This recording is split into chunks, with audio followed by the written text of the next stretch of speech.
Bom, acho que assim, primeiro, antes da gente falar desses sistemas inovadores, a gente precisa falar do que é um sistema tradicional, né? Qual é o sistema mais conhecido e mais utilizado, né?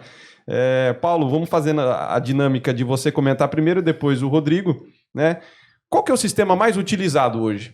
Não, primeiro, tudo bem, pessoal? Grande abraço, prazer estar aqui com vocês, trocando essas figurinhas.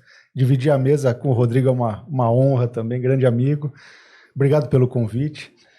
Bom, vamos falar, o convencionalzão, o que é? A estrutura convencional, que é pilar, viga e laje, né? Tendo mais ou menos lajes ou mais ou menos vigas, né? A vedação em alvenaria, seja lá bloco cerâmico ou bloco de concreto, né? O revestimento em argamassa, geralmente por fora sempre argamassa, né? A fachada sempre em argamassa. Interno pode ser argamassa, pode ser gesso, né? Cerâmicazinha colocada, tubulação tudo rígido, né? Você vai colando aquele 1,5 milhão de pontinhas de PVC lá, ou qualquer similar, vamos falar assim, né? Esse é o tradicionalzão. Contrapiso que a gente vai lá, faz aquela farofa, vem com o socador lá, tem que pesar 10 quilos. O cara que faz isso, olha, tá de parabéns. Que ficou fazer 10 quilos pular das 7 da manhã às 6 da tarde, cara, olha, esse é bom, cara, esse é bom. Né? Então esse é bem o convencional, o feijão com arroz, né? Que já faz as obras desde o início do Brasil, vamos falar assim, né? E é o convencionalzão, não tem muito o que inventar com relação a isso, né? Tá, e por que você acha que ele ainda é o mais utilizado? A gente vem de uma cultura, né, que vem da mão de obra abundante, né?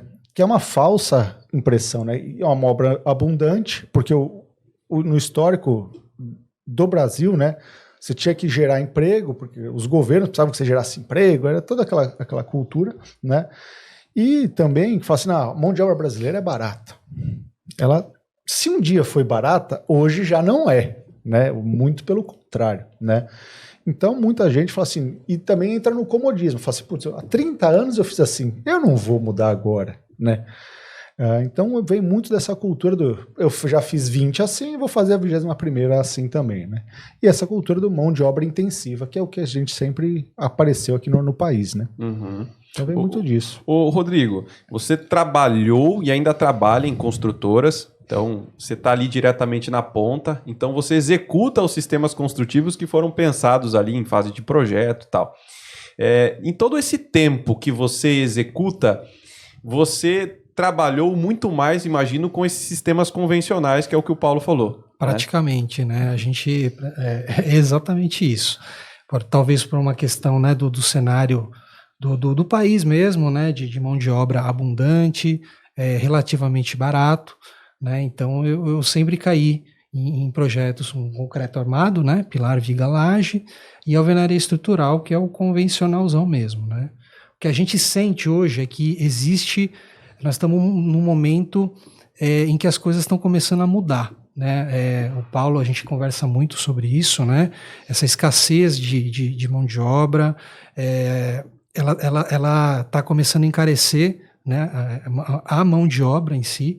Então a gente tem que começar a pensar em outras soluções, tirar as soluções artesanais do canteiro, o homem-hora, né, que a gente coloca lá no canteiro, ele tem que diminuir, né? Então aí a gente acaba tendo que já pensar em embarcar em sistemas mais industrializados. E pegando um gancho, uma coisa que o Rodrigo comentou, que acho que é a bola da vez, né? Que a gente está acostumado, por exemplo, uma obra que a gente tinha um mestre de obra, né? Hoje em dia não tem mais mestre. Não é porque não tem mais, porque não vou pagar por isso. Não, porque a posição, aquele profissional hoje já não existe mais, né? Porque ao longo do tempo foi se mudando algumas condições, né? Até mesmo oferta de outras maneiras de trabalhar, né? Que antigamente que era o mestre ou qualquer outra posição dentro da obra, só estou dando exemplo do mestre, né? O filho ou o primo sempre via, pô, o tio lá, ele é mestre da obra da Planeta. Pô, é legal o que ele faz. Pô, vou me espelhar nele. É isso que eu quero fazer também. Eu quero fazer igual o tio lá, né? Hoje em dia, o mercado, seja para qualquer posição, cara, ou seja Uber, loja pela internet, é youtuber, é tiktoker, é não sei o quê. O cara falou assim, opa, peraí, será que eu preciso ser mestre? Será que isso é atraente para mim? Que não é mole trabalhar em obra, não. Imagina, é das 7 às 6, sol na cabeça, chovendo, bate sol, carrega, não sei o quê. Não é um ambiente light, né? É uma mini guerrinha, pesado, né? É um ambiente pesado, né? Então essa profissão hoje não existe. Várias posições hoje para você repor não tem. E o que a gente estava comentando um pouquinho antes. E não vai ter. Não adianta falar que vai ter, não vai ter, cara. É disso para pior, né? Então é um dos pulos. Fala assim, cara, então será que o que a gente está fazendo hoje é o que vai ser daqui a 3 anos? Eu não estou falando daqui a 10, não. É daqui a 3, cara. Porque não vai ter. Então a gente já tem que mudar essa linha de raciocínio. Né? Isso a gente já consegue ver aí nas grandes cidades, né? A gente estava conversando também sobre isso, que a gente hoje nós temos lá aqui 9 obras em andamento e até o final do ano que vem nós vamos bater 13, né? Aqui na região de Sorocaba. A gente fala, nossa, estamos encrencados, né? Com essa escassez de mão de obra. Mas aí você vai para São Paulo, as incorporadoras, construtoras com 60 canteiros cada um. Então, ali o problema é muito maior, né?